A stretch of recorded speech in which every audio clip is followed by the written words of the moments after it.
Olá pessoal, professor Evandro aqui. Essa é a quinta parte, ou quinta aula da anatomia dos membros superiores. Nela eu vou estar falando da drenagem linfática dos membros superiores e também dos músculos tóraco-apendiculares. Vale lembrar que ela segue uma sequência lógica, então é importante que você tenha assistido as primeiras aulas antes de chegar nessa aula.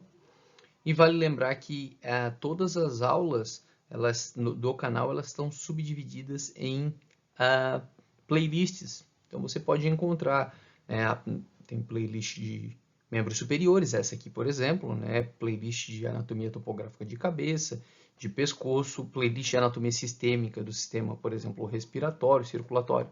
Então é importante para que você se organize e consiga se situar direitinho, que você estude pelas playlists. Um abraço, uma excelente aula. E se puder deixar um comentário, curtir o canal, seguir o canal, eu agradeço. Até mais. Bem, a gente vai falar um pouquinho então agora da drenagem linfática do membro superior. Mas o que eu preciso saber?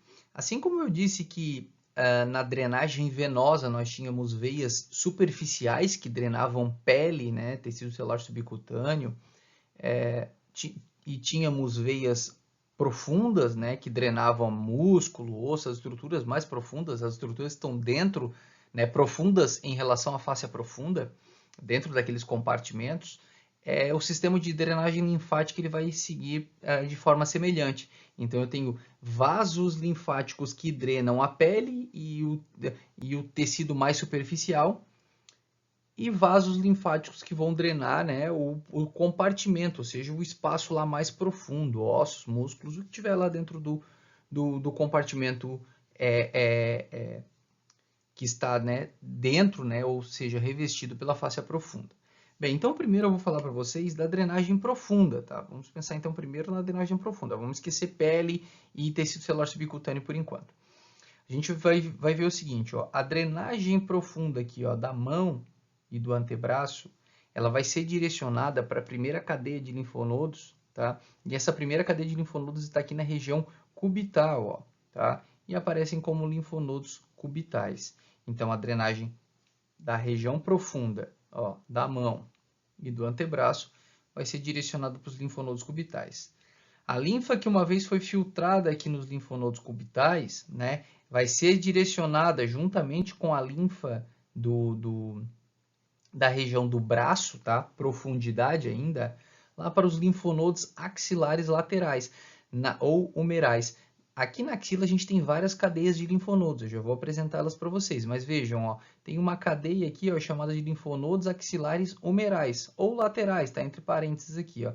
Então, a linfa que chegou, ó, a linfa da mão, que foi drenada aqui a partir da mão e do antebraço, chegou nos linfonodos cubitais, profundidade, Dos linfonodos cubitais, a linfa vai ser direcionada para os linfonodos axilares laterais, tá? Ou humerais, juntamente com a linfa da região profunda do braço, certo? Por enquanto, a gente para aqui, em relação a essa linfa. Agora vamos falar da linfa da superfície, tá? Então, ó, esqueci profundidade, vou para a superfície. Na superfície, tá? A pele e tecido celular subcutâneo, a gente vai dividir a mão e o antebraço, tá? Em duas partes, tendo como referência aqui, ó, o dedo médio. Então, eu vou traçar uma linha aqui no dedo médio, ó. Traço uma linha aqui no dedo médio e digo que o que for lateral a essa linha que eu acabei de traçar, ou seja, essa região lateral aqui, ó, 2 dedos e meio laterais aqui, região lateral da mão, região lateral do antebraço, região lateral do braço, essa linfa dessa região vai ser direcionada para um linfonodo que fica lá na região deltopeitoral, ó, tá? Por quê? Ó, essa linfa vai acompanhar, tá? Ou melhor, os vasos linfáticos, vão acompanhar a veia cefálica. Então, vejam, ó, a linfa, então, dessa região lateral, a linha que eu tracejei, vai ser direcionada lá para o linfonodo deltopeitoral. Tá aqui, ó, linfonodos deltopeitorais, certo? Agora, a região medial em relação a essa linha que a gente tracejou, ou seja, dedo mínimo, anular, e a região medial aqui do dedo médio, né? Essa região medial da palma aqui, a região medial aqui do antebraço, vai ser direcionada aqui, ó, para os linfonodos, e a região medial de braço aqui também, né? Para os linfonodos cubitais, e uma vez que a linfa, né, dessas regiões chegou nos linfonodos cubitais, vai seguir através dos vasos linfáticos e chega nos linfonodos axilares laterais ou humerais, certo? Então vejam que a gente chegou tirando aquela linfa que desembocou lá nos linfonodos deltopeitorais, no final das contas, né, todo o restante chegou aqui nos linfonodos axilares laterais, né, ou humerais. Bem, e a partir daqui, para onde vai a linfa? Turma, agora a gente precisa dar uma estudadinha nas cadeias de linfonodos, tá? Que estão localizados na axila. Nós temos várias cadeias de linfonodos e essas cadeias serão constituídas aí por entre 3 e 7 linfonodos. Algumas cadeias têm 3, outras têm 5, outras têm 7, certo? Mas elas vão variar aí entre 3 e 7 linfonodos, cada cadeia dessa. A primeira cadeia que eu apresento para vocês são os linfonodos axilares laterais, ou humerais, né? Aquela mesma que eu apresentei aqui para vocês, eu só inverti, né? Ó, linfonodos axilares laterais é a mesma coisa que humerais, tá? Eu posso usar tanto de uma forma quanto de outra, dependendo da referência que a gente está buscando, vai usar de uma maneira, dependendo da outra. Bom, a linfa que chega nessa cadeia de linfonodos vem de onde? Dos membros superiores, né? Como a gente já acabou de ver, ou melhor, né? Do membro superior, né? Vou ter um membro a cada lado, então, ó, do membro superior. Nesse caso, do membro superior direito. Bem, só que vejam, aqui na base da axila, eu tenho mais cadeias de linfonodos. Eu tenho uma cadeia de linfonodos chamada de linfonodos axilares posteriores, ó, ou chamados subescapulares. Lá quando a gente teve aula de dorso, a gente viu que a superfície do dorso, pele, né, tecido celular subcutâneo, enfim, né, até os músculos, tá? Não posso pensar em vísceras, né, mas pensando em parede de dorso, eu informei que traçando uma linha transumbilical, né, ou seja, do umbigo, traçando uma linha na altura do umbigo, dessa linha para cima, esses linfonodos essa linfa era drenada para linfonodos axilares posteriores ou subescapulares. Agora vocês estão vendo aqui, ó, tá lá dentro da axila na região mais posterior lá da base, ó. Ele vai aparecer aqui também, ó, linfonodos axilares subescapulares ou posteriores, tá? É os que estão mais profundos lá ou mais posteriores, né? Bem, e se a gente pensar no tórax, tá? Então essa linfa que chega aqui, ó, nos linfonodos axilares posteriores ou subescapulares tá vindo do dorso. Agora, se a gente pensar no tórax, tá? Traçando uma linha, né, do umbigo transumbilical novamente, né, acima dessa linha, então tórax e parte de abdômen, mais superfície, tá? Não é então quer dizer que a traqueia, os brônquios, não. Daí são vísceras, daí a profundidade é outra história. Estamos falando em pele, em mama, ok? Então, a linfa dessa região, grande parte dela vai ser direcionada para linfonodos axilares também. Só que essa cadeia vai estar na região mais anterior. Então, serão chamados de linfonodos axilares anteriores ou linfonodos axilares peitorais. Então, vejam, na base da axila, eu tenho 3 cadeias de linfonodos diferentes. Uma que vai receber linfa e vai filtrar, né, a linfa do membro superior, que é essa cadeia aqui. Outra que vai receber a linfa do dorso, que é essa cadeia posterior, e outra que vai receber a linfa da parede, vamos pensar assim, né, do tórax, né, e pequena parte do abdômen, que é essa cadeia aqui. Todas essas 3 cadeias de linfonodos, tá, uma vez que depois que filtrarem a linfa que passou por elas, tá, vão originar vasos linfáticos, né, que vai direcionar essa linfa para uma outra cadeia de linfonodos, que vai estar aqui, ó, no centro da axila. E aí nós vamos chamar de linfonodos axilares centrais. Então, qualquer uma das 3 cadeias, ó, direciona a linfa para os linfonodos axilares centrais. Então, vejam, esses centrais receberão a linfa do membro superior, do tórax aqui, né, superfície, parede, né, e do dorso também, superfície, parede. Bem, dos linfonodos axilares centrais, a linfa vai ser direcionada para os linfonodos axilares apicais, porque eles estão no ápice da axila. Certo? E uma vez que ela chegou aqui, ela foi filtrada, olha por quantos linfonodos, né? Eu falei para vocês que essas cadeias variam entre 3 e 7 aí. Olha por quantos linfonodos, né? Essa linfa já foi filtrada. Ela vai ser direcionada, ó, para os linfonodos supraclaviculares, aqueles que estão aqui em cima que a gente vai palpar. Vocês vão ver falar bastante isso na semiologia. E desses linfonodos supraclaviculares, ó, tá? Uma vez que eles receberam a linfa aqui dos apicais, eles vão receber também a linfa dos linfonodos deltopeitorais. Então, a linfa daqui, ó, também será direcionada para esses linfonodos supraclaviculares, né? Ou seja, a linfa de superfície que veio aqui na região lateral, acompanhando a cefálica, né? Desembocou aqui nos linfonodos deltopeitorais, foi filtrada dos linfonodos deltopeitorais, vai para os linfonodos supraclaviculares. E dos linfonodos supraclaviculares vai para onde? Bom, daí a gente vai direcionar essa linfa para os ductos linfáticos. Eu vou ter, se for do lado direito, o ducto linfático direito. Se for do lado esquerdo, membro superior esquerdo, axila esquerda, né, vai para o ducto torácico. E de lá para onde, ó? Então aqui, ó, do lado direito, ducto linfático direito, que vai desembocar ali na veia subclávia, né, ou seja, naquele ângulo venoso que vocês já estudaram na aula de linfático. Quem não lembra, dá uma revisada lá na aula de sistema linfático. E do lado esquerdo aqui, ó, o ducto torácico, né, tá subindo aqui, tá cruzando a linha mediana, tá desembocando aqui, lado esquerdo, ó, a linfa da axila vem e desemboca, né, se abre aqui esses vasos linfáticos no ducto torácico, entrou no ducto torácico, desembocou aqui na subclávia, bem no ângulo venoso, misturou com sangue e acabou a linfa. O que a gente tem que tirar, então, como lição dessa drenagem linfática aqui? É o seguinte, turma. Se o paciente apresenta um aumento de linfonodo na região da axila, a gente tem que primeiro tentar verificar de que região é mais lateral, é mais anterior, é mais posterior, né?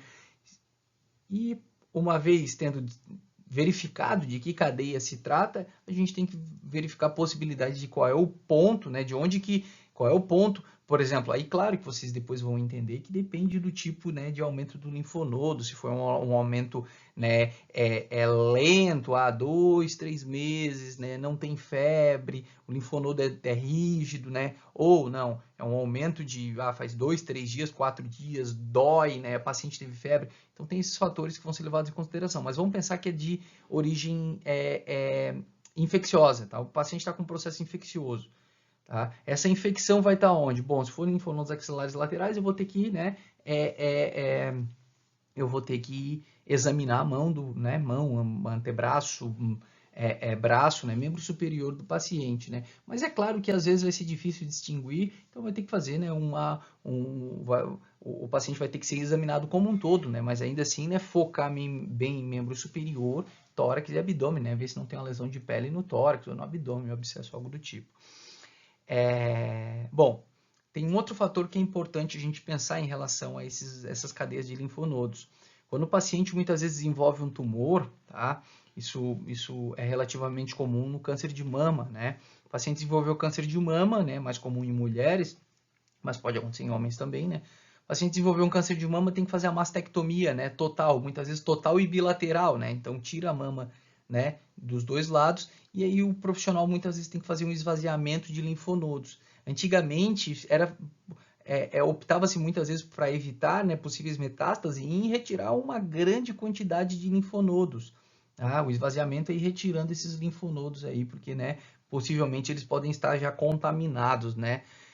Só que acontece, isso gerava um problema muito grande para o paciente, porque esse membro superior todo, depois ele ficava edemaciado, gerava aí um linfedema, tá? Porque a linfa ficava acumulada, uma vez que você agora, né, retirando essa via toda, né, cortou aqui, tirou linfonodos, cortou vasos linfáticos, a linfa não encontrava um caminho correto. É claro que a fisioterapia ajuda, né? Muitas vezes a linfa encontra uma outra via, né? Mas quanto mais linfonodos forem retirados, né, pior vai ser a drenagem linfática do membro superior. E aí hoje, né, existem técnicas mais modernas, muitas vezes no próprio transoperatório é possível avaliar, ver quais são os linfonodos que realmente foram comprometidos e quais são os linfonodos que realmente, né, são necessários de que sejam retirados para diminuir essa questão de linfedema, né, de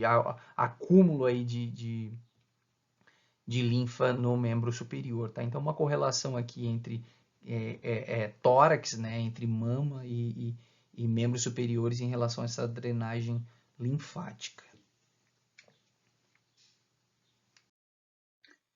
A gente começa a falar então agora da musculatura, né? Vamos falar dos músculos tóraco-apendiculares. Por que tóraco-apendiculares? Porque eles estão inseridos no tórax, né? E no apêndice, que nesse caso é o membro superior. Então, começamos aqui pelo peitoral maior. Eu vou citar as inserções, né? Vocês sabem bem que as inserções não são cobradas, né?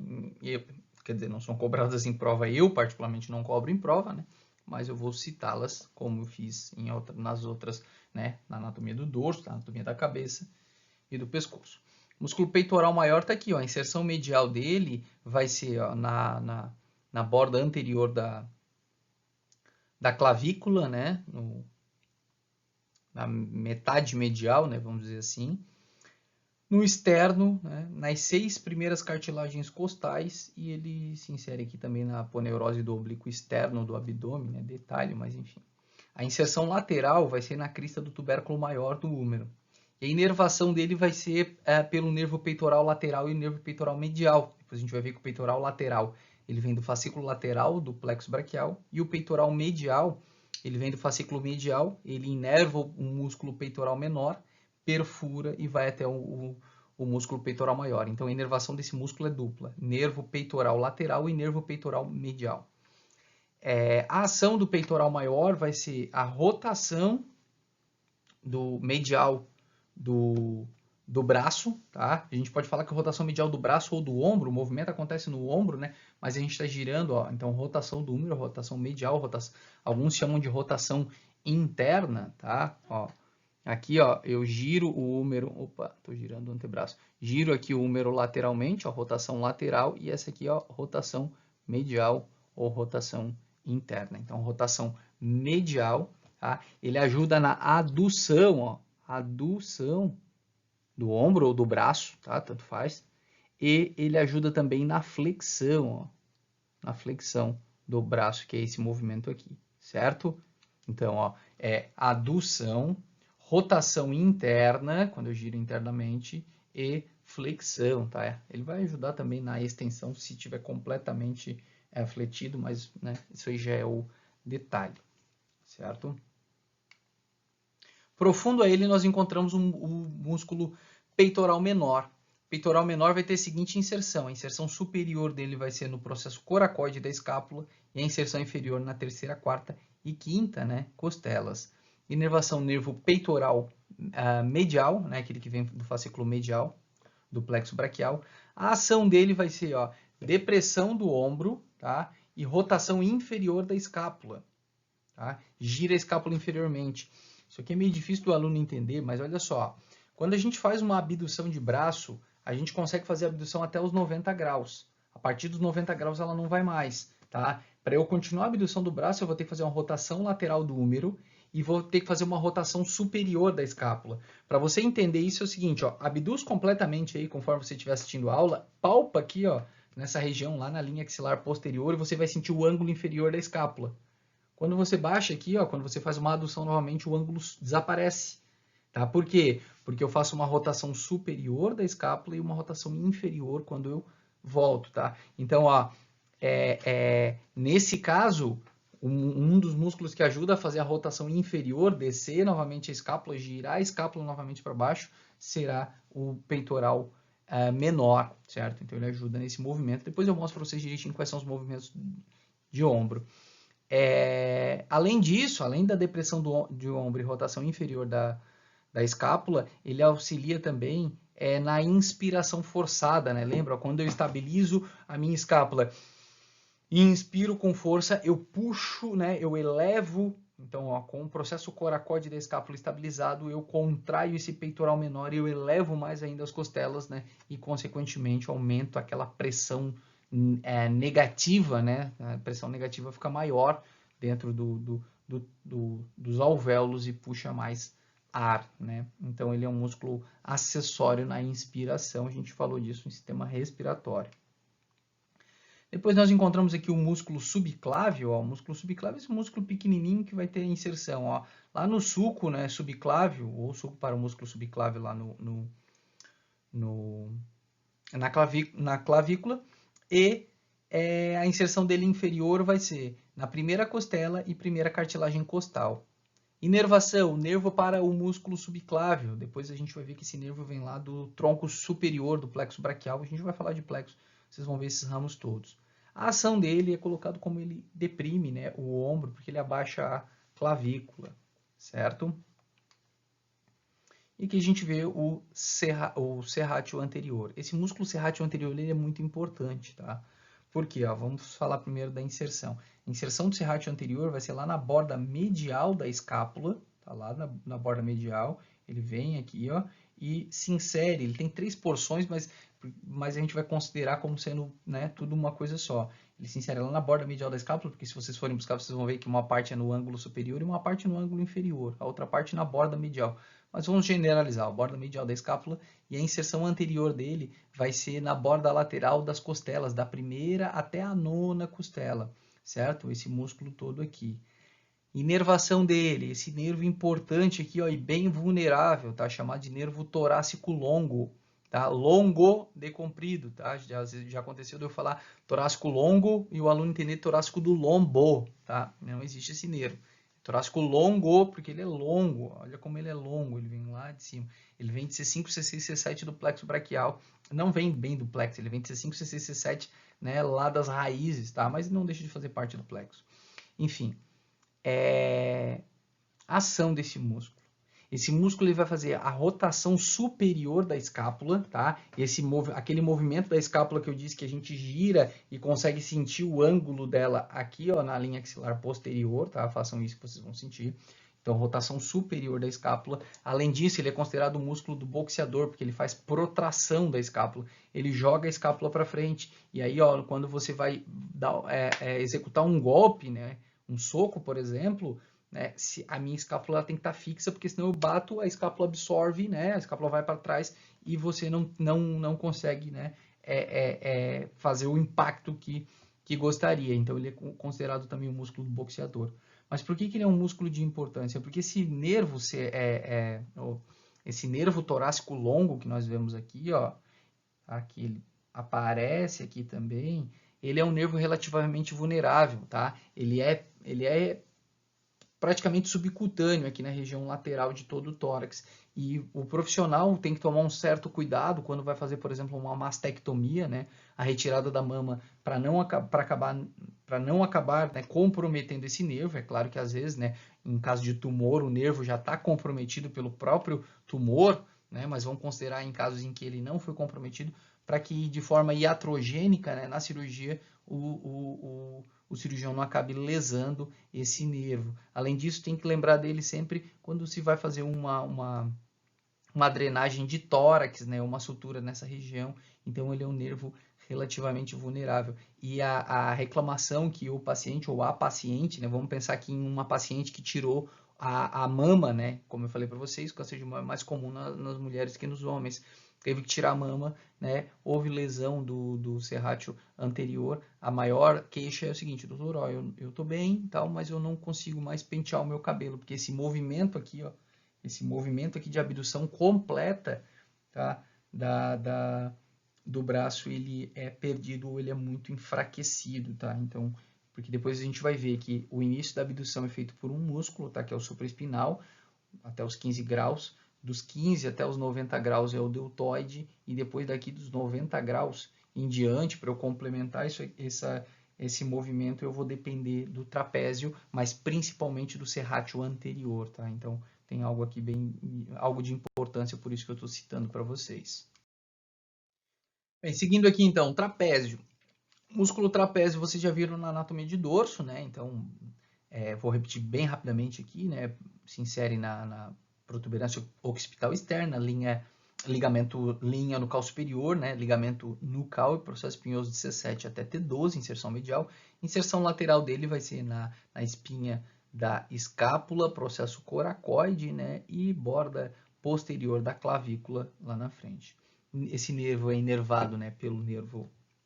Esse músculo, perdão, é inervado pelo nervo acessório e por fibras de C3 e C4, mas a parte motora mesmo é acessório, né? C3 e C4 é mais propriocepção, Ele vai ter várias funções, né? Elevação de ombro, né? Depressão de ombro, ajuda também na rotação superior, como eu já falei, né? Assessorando ali o serrátil anterior nessa função. Latíssimo dorso, vocês também viram na anatomia de dorso, vou repetir rapidamente. Inserção medial é no processo espinhoso, né, das 6 últimas vértebras torácicas, todas as lombares, crista sacral, crista ilíaca, borda inferior das 4 últimas costelas, e a inserção lateral dele vai ser no sulco intertubercular do húmero. Inervação, nervo tóraco-dorsal, a gente vai ver que vem do fascículo posterior do plexo braquial, a gente vai falar de plexo, né? E a ação dele, ele é considerado o músculo da tosse, tá? Se você tossir, se você fizer uma pinça aqui na sua prega axilar posterior e tossir, você vai sentir esse músculo se contraindo. Inclusive, é assim que a gente pode testar esse músculo. O trapézio, para testar, é só palpar aqui, né? E pedir para o paciente levantar o ombro, você vai ver se está se contraindo ou não. Se você fizer uma pincinha nessa região aqui, ó. O latíssimo, você pode pedir para o paciente tossir, e aí você vai estar com a mão em um dorso e no outro dorso, né? Tosse e compara um lado com o outro para ver se há contração dele ou não. Por que ele é o músculo da tosse? Porque ele se insere nas 4 últimas costelas e quando a gente tosse, a gente puxa, né? Para baixar mais essas costelas e jogar mais ar para fora. O latíssimo, ele vai ter as seguintes funções, a ação dele, né? Adução de braço, rotação medial de braço e extensão. Assim, ele está fletido, ó, quando eu contraio, eu estendo, tá? Então, ó, adução de braço, rotação medial, ó, quando eu giro o húmero medialmente, né? Assim seria a rotação lateral, ó. Então, rotação medial, quando eu giro o húmero medialmente. E, ó, aqui tá fletido, ó, extensão, né? Quando eu puxo o braço para baixo. Ele ajuda também na depressão do ombro, tá? Essas são as principais funções. Seguindo.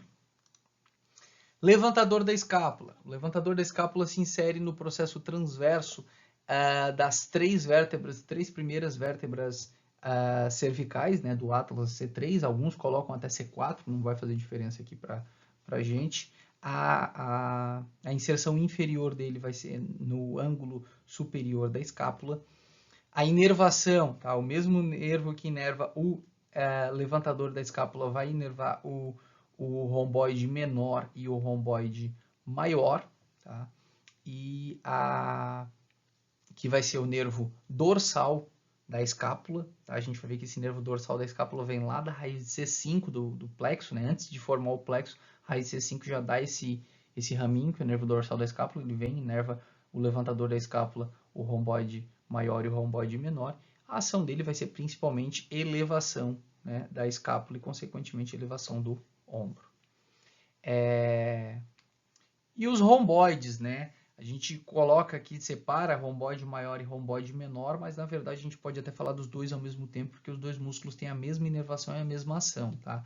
Romboide, ó, inserção medial é nos processos espinhosos, ó. O romboide menor no processo espinhoso de C7 e T1, tá? E o romboide maior vai pegar T2, T3, T4 e T5.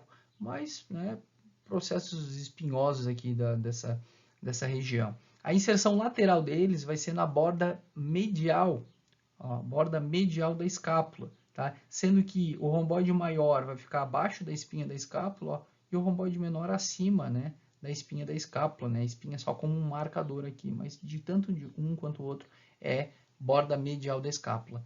A inervação é o mesmo do levantador da escápula, ou seja, nervo dorsal da escápula, aquele que vem lá de C5. A gente vai ver tudo isso no plexo, tá? E a ação, ó, vai ser 2, tá? Ele auxilia na elevação de ombro, tá? Não é um potente elevador de ombro, mas ele ajuda na elevação do ombro.